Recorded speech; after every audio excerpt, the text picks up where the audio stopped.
ನಮಸ್ಕಾರ ದೇವ್ರ, ನಾನು ನಿಮ್ಮ ಮಂಡ್ಯ ಹುಡುಗ ಶಿವಕುಮಾರ್. ಸೊ ಇವತ್ತಿನ ಟಾಪಿಕ್ ಯಾವುದಪ್ಪ ಅಂದರೆ NS 125 ಬಗ್ಗೆ ಮಾತಾಡ್ತಾ ಹೋಗೋಣ. ಬಜಾಜ್ NS 125. ಸೊ ನಾವು ಬಜಾಜಲ್ಲಿ ತುಂಬ ಟೈಪ್ಸ್ ನೋಡಿದ್ದೀವಿ. ಸೊ ಇದರಲ್ಲೇ ತುಂಬ ವೇರಿಯಂಟ್ಗಳು ಕೂಡ ಇದೆ. ಬಜಾಜ್ NS ಇದೆ, N ಇದೆ. ಅದರಲ್ಲಿ ಏನಂದರೆ ಇಂಜಿನ್ ಕೂಡ 125cc ಸಿಗುತ್ತೆ, ಮತ್ತು ನಮಗೆ 150 ಸಿಗುತ್ತೆ, 160 ಸಿಗುತ್ತೆ, ದೆನ್ 200cc ಸಿಗುತ್ತೆ, 250 ಸಿಗುತ್ತೆ. ಇವರಲ್ಲಿ ಏನಪ್ಪ ಅಂದರೆ ವೇರಿಯಂಟ್ಗಳು ಚೇಂಜ್ ಆಗ್ತಾ ಹೋಗುತ್ತೆ.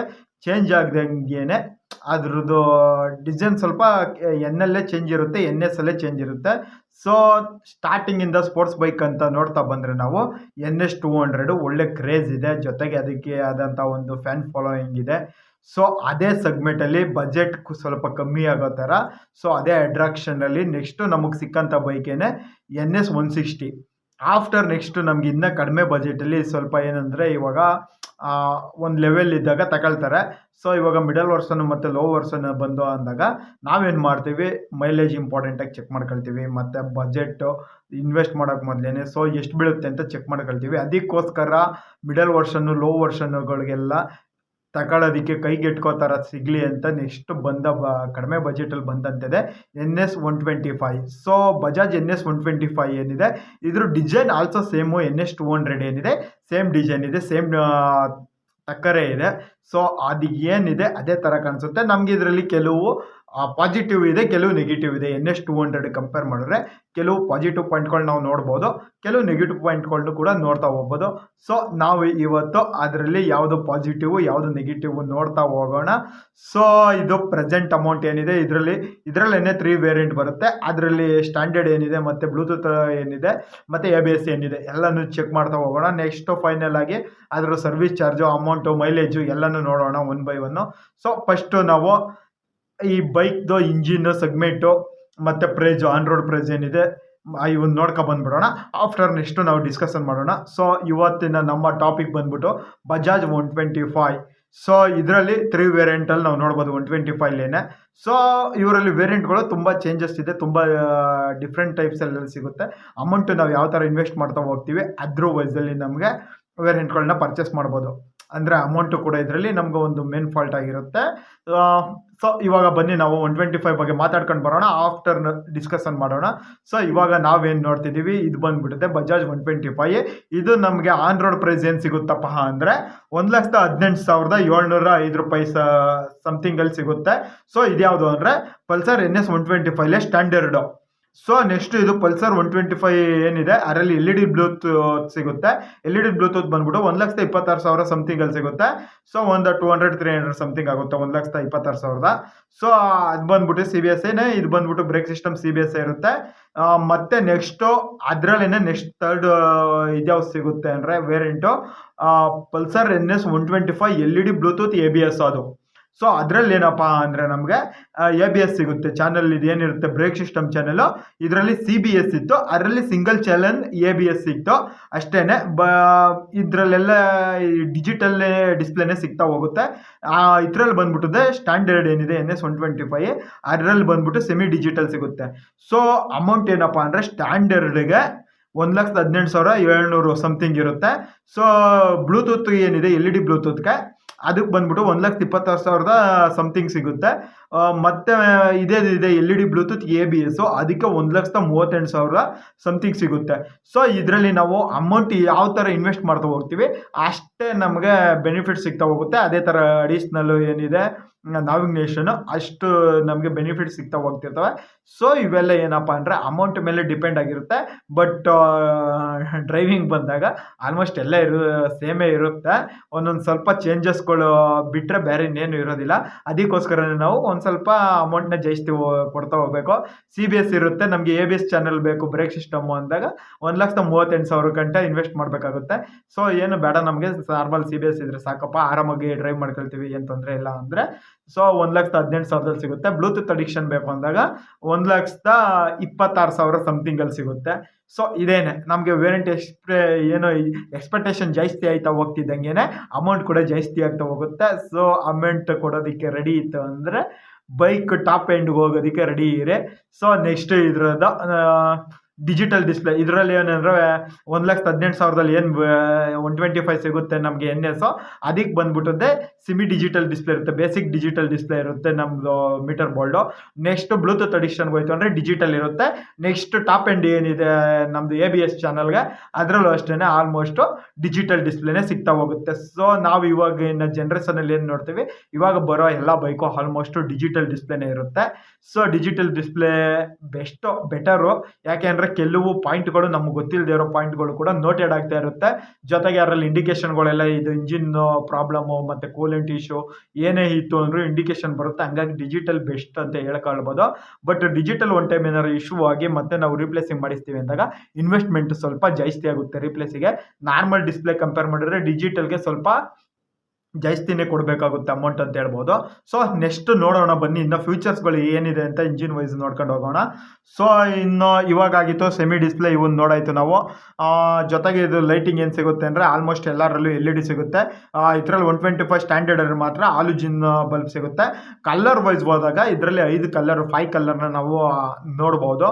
ಸೊ ಏನಿದೆ, ಬ್ಲೂ ಇದೆ, ಮತ್ತು ರೆಡ್ ಇದೆ, ದೆನ್ ಬ್ಲಾಕ್ ಇದೆ, ಅಂದರೆ ಮ್ಯಾಟ್ ಬ್ಲಾಕ್ ಟೈಪು.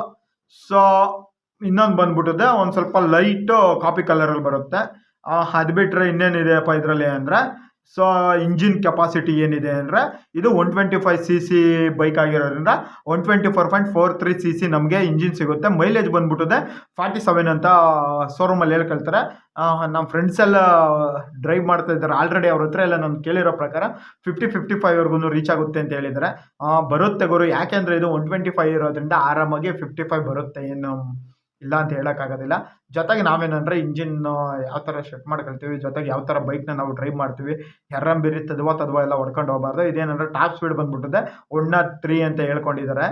ಸೊ ಹೋಗುತ್ತೆ, ನಾನು ಡ್ರೈವ್ ಮಾಡಿ ನೋಡಿದ್ದೀನಿ, 100ವರೆಗೂ ಹೋಗಿದ್ದೀನಿ NS ಅಲ್ಲೇ, NS 125ಲಿ. ಸೊ ಹಂಗಾಗಿ 103 ಏನಿಲ್ಲ ಅವ್ರು ಹೇಳಿರೋದು ಬರುತ್ತೆ.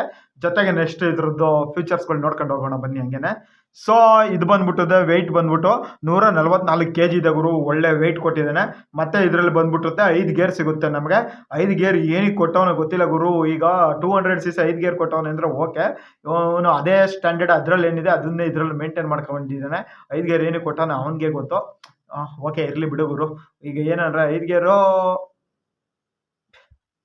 ಓಕೆ, ಈಗ ಪ್ರೆಸೆಂಟ್ ಇರೋದೆಲ್ಲ 5 ಗೇರೇನೆ ಬರೋದು.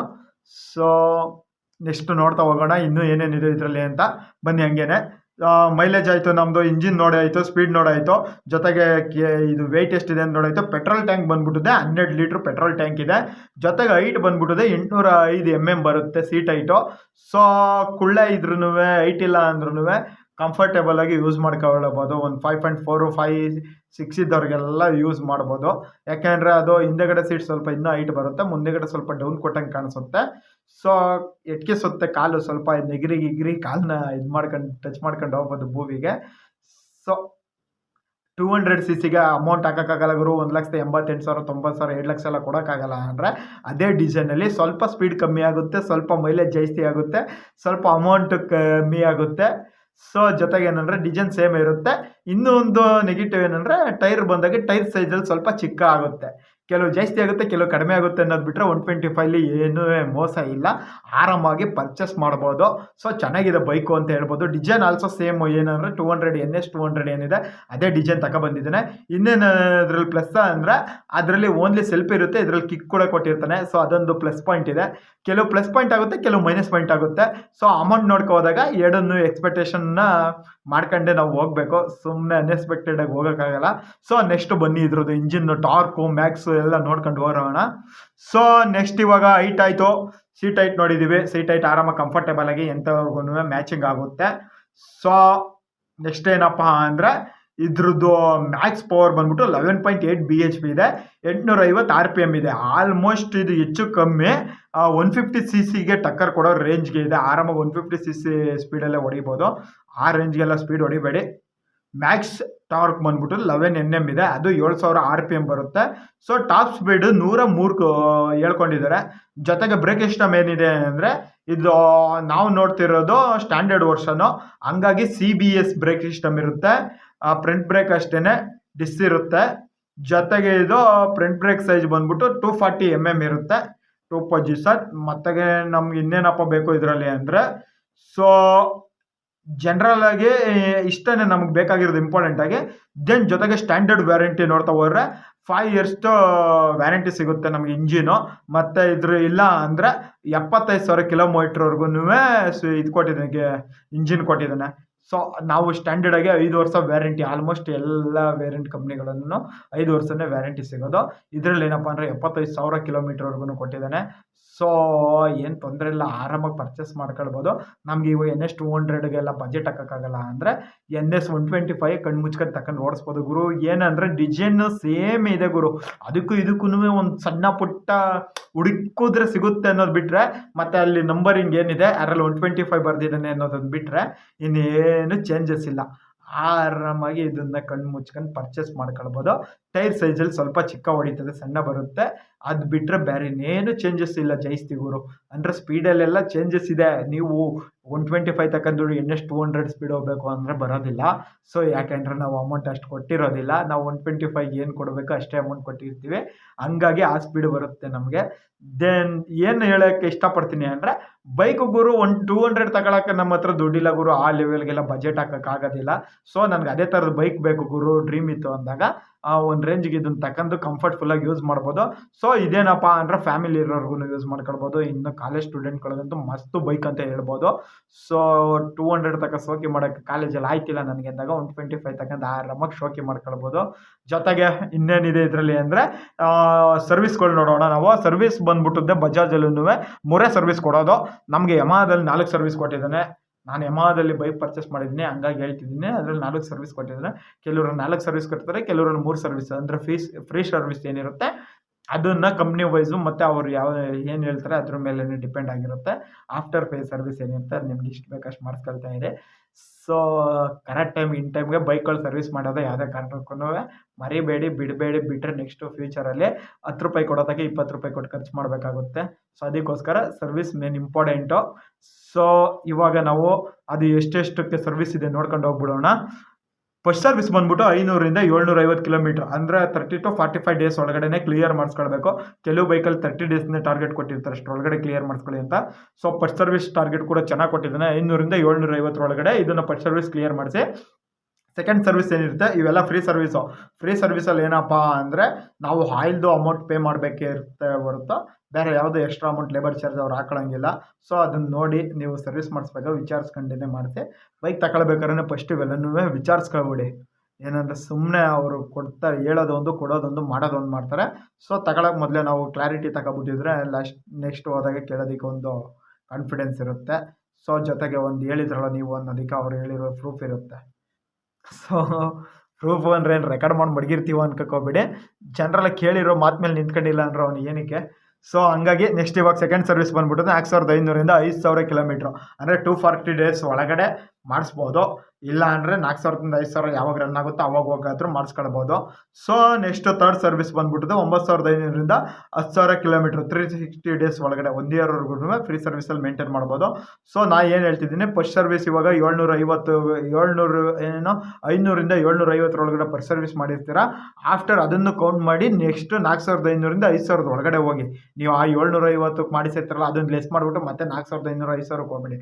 ಫ್ರೀ ಸರ್ವಿಸಲ್ಲಿ ಅಂದರೆ ನಾವು starting first second third service ಏನಿರುತ್ತೆ ಅದು ಕಂಫರ್ಟ್ ಬೈಕ್ ಒಂದು ಇಂಜಿನ್ ಸೆಟ್ ಆಗಬೇಕು ಅಂದರೆ ಅದನ್ನು ಕ್ಲೀನಾಗಿ ಅದೇ ಟೈಮ್ಗೆ ಸರ್ವಿಸ್ ಮಾಡಿಸ್ಕೊಬಿಟ್ರೆ ಬೆಟರ್ ಗುರು. ಒಂದು ಸ್ವಲ್ಪ ಲಾಂಗ್ ಲೈಫ್ ಇಂಜಿನ್ ಬರುತ್ತೆ. ಅದಕ್ಕೋಸ್ಕರ ಇನ್ ಟೈಮ್ ಕರೆಕ್ಟಾಗಿ ನೀವು ಬೈಕ್ ಸರ್ವಿಸ್ ಮಾಡಿಸಿ, ಮರೆಯೋಕ್ಕೆ ಹೋಗಬೇಡಿ. ಸುಮ್ಮನೆ ಲಾಸ್ಟಲ್ಲಿ ಏನೋ ಗಾಡಿ ಬೋರು ಬಂತು, ಇಂಜಿನ್ ಹೋಯ್ತು ಅನ್ನೋದೆಲ್ಲ ಇಶ್ಯೂಗಳು ಬೇಕಾಗಿಲ್ಲ. ಸೊ ಅದಕ್ಕೋಸ್ಕರ ಪ್ರಾಪರ್ ಸರ್ವಿಸ್ ಇತ್ತು ಅಂದರೆ ನಮಗೆ ಪಾಕೆಟ್ ಮನಿ ಸೇವ್ ಆಗುತ್ತೆ ಗುರು. ಸುಮ್ಮನೆ ಅನ್ನೆಸೆಸರಿ ಖಾಲಿ ಮಾಡ್ಕೊಳ್ಳೋದು ಬೇಡ. ಸೊ ಇಶ್ಯೂಗಳು ಬಂದಾಗ ಸುಮ್ಮನೆ ಅದಕ್ಕೋಸ್ಕರ ಸಾಯೋದು ಬೇಡ. ಮತ್ತು ಇನ್ನೇನಿದೆ ಅಂದರೆ ಈ ಬೈಕಲ್ಲಿ ಜನರಲಾಗಿ ಅಷ್ಟೇ ಗುರು, ಇನ್ನೇನು ನೋಡೋಕ್ಕಾಗಲ್ಲ. ಸೊ ನಾವು 3 ವೇರಿಯಂಟ್ ಏನು ಬರುತ್ತೆ, 3 ವೇರಿಯಂಟಲ್ಲೂ ಒಂದೊಂದು ಅಮೌಂಟ್ ಬರುತ್ತೆ. ಸೊ ಸ್ಟ್ಯಾಂಡರ್ಡ್ಗೆ ಬೇರೆ, ಮತ್ತು ಈ LED ಬ್ಲೂಟೂತ್ಗೆ ಬೇರೆಯೇ, LED ಬ್ಲೂಟೂತ್ ABSಗೆ ಬೇರೆ. ಈ ಸ್ಟ್ಯಾಂಡರ್ಡ್ಗಿರೋ ಅಮೌಂಟು LED ಬ್ಲೂಟೂತ್ ಇರೋದಿಲ್ಲ, LED ಬ್ಲೂಟೂತ್ಗೆ ಇರೋದು LED ಬ್ಲೂಟೂತ್ ABSಗೆ ಇರೋದಿಲ್ಲ. ಸೊ ಅಮೌಂಟಲ್ಲಿ ಚೇಂಜಸ್ ಆಗುತ್ತೆ. ಏನಕ್ಕೋಸ್ಕರ ಅಂದರೆ ಡಿಸೈನು ಮತ್ತು ಅದರಲ್ಲಿರೋ ಅಂಥ ಕೆಲವು ಪಾಸಿಟಿವ್ ಪಾಯಿಂಟ್ಗಳು ನಮಗೆ ಬೇಕು ಅಂದಾಗ ಅಮೌಂಟ್ ಅನ್ನೋದು ನೆಗೆಟಿವ್ ಆಗ್ತಾ ಹೋಗುತ್ತೆ, ಸ್ವಲ್ಪ ಜಾಸ್ತಿ ಆಗ್ತಾ ಹೋಗುತ್ತೆ. ಸೊ ಬೈಕ್ ತಗೊಳ್ಬೇಕಾದ್ರೆ ಇವೆಲ್ಲ ನೋಡಿ ಒಂದು ಸಲ ಆಮೇಲೆ ಬೈಕ್ ಪರ್ಚೇಸ್ ಮಾಡಿ. ಸೊ ಬೈಕ್ ತಗೊಳ್ಳೋರ್ಗೆ ಏನಪ್ಪ ಸಜೆಷನ್ ಅಂದರೆ, ಬೈಕ್ದು ಏನಿರುತ್ತೆ ಮೈಲೇಜು ಅದು ನಿಮ್ಗೆ ಜಾಸ್ತಿ ಬರಬೇಕು ಅಂದರೆ ಸ್ಟಾರ್ಟಿಂಗು ಆದಷ್ಟು ಇಂಜಿನ್ನ ಸ್ವಲ್ಪ ನಾರ್ಮಲಾಗಿ ಮೇಂಟೈನ್ ಮಾಡಿ, ಹೆವಿ ಎದ್ವತ್ತದು ಹೊಡಿಯೋಕೆ ಹೋಗಬೇಡಿ. ಸೊ ಆವಾಗ ಒಂದು ಸ್ವಲ್ಪ ಮೈಲೇಜು ಕೂಡ ಇನ್ಕ್ರೀಸ್ ಇರುತ್ತೆ, ಬೇಜಾರು ಅನ್ಸೋದಿಲ್ಲ. ಸೊ ಇವಾಗ ಏನಪ್ಪ ಬೈಕ್ ಬಗ್ಗೆ ಹೇಳೋಕ್ಕೆ ಇಷ್ಟಪಡ್ತೀನಿ ಅಂದರೆ ಗುರು, ಅಷ್ಟೇ ನಾನು ಅವಾಗಲೇ ಹೇಳ್ದಂಗೆ 200cc ಪರ್ಚೇಸ್ ಮಾಡೋಕ್ಕೆ ನನ್ನ ಹತ್ರ ಅಮೌಂಟ್ ಇಲ್ಲ ಗುರು, ಅಷ್ಟೊಂದು ಬಜೆಟ್ ನನ್ನ ಹತ್ರ ಇಲ್ಲ, ಇನ್ವೆಸ್ಟ್ ಮಾಡೋದಕ್ಕೆ ಆಗೋದಿಲ್ಲ ಅಂದಾಗ ನೀವು 125cc ಅಮೌಂಟ್ ಹಾಕ್ಕೊಳ್ಬೋದು. ಸೊ ಅದು ಜನರಲಾಗಿ ಯಾರಿಗೂ ಅಷ್ಟು ಸುಲಭ ಗೊತ್ತಾಗೋದಿಲ್ಲ. ಅದೇನಂದರೆ ಗೊತ್ತಿರೋಂಥವ್ರಿಗೆ ಅಷ್ಟೇ ಗೊತ್ತಿರುತ್ತೆ ಇದು 200 ಅನ್ನೋದು. ಸೊ ಇವಾಗ ಹಳ್ಳಿ ಕಡೆ ಎಲ್ಲ ಸೋಕಿ ಮಾಡ್ಕೊಂಡಿದ್ರೆ ನೀನು 200ಗೂ 125 ಜೊತೆಲಿ ತಗೊಂಡೋದಾಗ ಅಷ್ಟು ಸುಲಭವಾಗಿ ಯಾರೂ ಕಂಡುಹಿಡಿಯೋದಿಲ್ಲ. ಸೊ ಅಷ್ಟಕ್ಕೆಲ್ಲ ಬಜೆಟ್ ಹಾಕೋಕ್ಕಾಗಲ್ಲ ಅಂದರೆ ಆರಾಮಾಗಿ 125 ಹಾಕೊಂಡು NSಲ್ಲಿ ಸೋಕಿ ಮಾಡಿ ಅಂತ ಹೇಳೋಕ್ಕೆ ಇಷ್ಟಪಡ್ತೀನಿ. ಬಟ್ ಏನಂದರೆ ಡ್ರೈವ್ ಮಾಡ್ಬೇಕಾದ್ರೆ ತುಂಬ ಸೇಫಾಗಿ ಮಾಡಿ, ಎದ್ವತ್ತದು ಎಲ್ಲ ಸ್ಪೀಡಾಗಿ ಓಡ್ಸೋಕೆ ಹೋಗಬೇಡಿ. ನಿಮಗೆ ನಂಬ್ಕೊಂಡು ಅಪ್ಪ ಅಮ್ಮ ಫ್ಯಾಮಿಲಿ ಅಂತ ಇರುತ್ತೆ, ಸೊ ಅವ್ರಿಗೋಸ್ಕರ ಆದ್ರೂ ಆದಷ್ಟು ನಿಧಾನಕ್ಕೆ ಓಡಿಸಿ ಅಂತ ಹೇಳ್ತೀನಿ. ಈ ವಿಡಿಯೋ ಇಷ್ಟ ಆಗಿರ್ರೆ ಲೈಕ್ ಮಾಡಿ, ಸಬ್ಸ್ಕ್ರೈಬ್ ಮಾಡಿ, ಕಮೆಂಟ್ ಮಾಡಿ. ಸೊ ಜೊತೆಗೆ ನಿಮ್ಮ ಫ್ರೆಂಡ್ಸ್ಗಳಿಗೆ ಏನಾರು ಯೂಸ್ ಆಗುತ್ತೆ ನಂಗಿರೋ ಶೇರ್ ಮಾಡ್ತಾ ಹೋಗಿ. ಮತ್ತೆ ನೆಕ್ಸ್ಟ್ ವೀಡಿಯೋದಲ್ಲಿ ಸಿಗೋಣ. ಯಾವ್ದಾದ್ರು ವೀಡಿಯೋ ಬಗ್ಗೆ ಟಾಪಿಕ್ ಬೇಕಿತ್ತು ಅಂದರೆ ಕೇಳಿ, ನಾನು ಆ ವಿಡಿಯೋ ಪಕ್ಕ ಖಂಡಿತ ಮಾಡ್ಕೊಡ್ತೀನಿ. ಯಾರು ಮಾಡೋ ಹೇಳ್ತೀರಾ ಕಮೆಂಟ್ ಮಾಡ್ತೀರಾ ಅವ್ರಿಗೋಸ್ಕರ ಅವ್ರ ಹೆಸ್ರು ಹೇಳಿಬಿಟ್ಟೆ ನಾನು ಮಾಡ್ತೀನಿ. ಸೊ ಇಷ್ಟೇ, ಜನರಲಾಗಿ ಇನ್ನೇನಿಲ್ಲ ಗುರು. ಬೈಕ್ NS 125 ಏನಪ್ಪ ಅಂದರೆ ಚೆನ್ನಾಗಿದೆ, ಸರ್ವಿಸ್ ಕೂಡ ಚೆನ್ನಾಗಿದೆ, ಮತ್ತು ಮೈಲೇಜು ಒಂದು ರೇಂಜ್ಗೆ 50+ ಸಿಗುತ್ತೆ ಆರಾಮಾಗಿ. ಸೊ ಓಕೆ, ನೆಕ್ಸ್ಟ್ ವೀಡಿಯೋದಲ್ಲಿ ನೆಕ್ಸ್ಟ್ ಟೈಮ್ ಸಿಗೋಣ. ಮತ್ತು thank you so much watching for this video. Bye bye bye bye.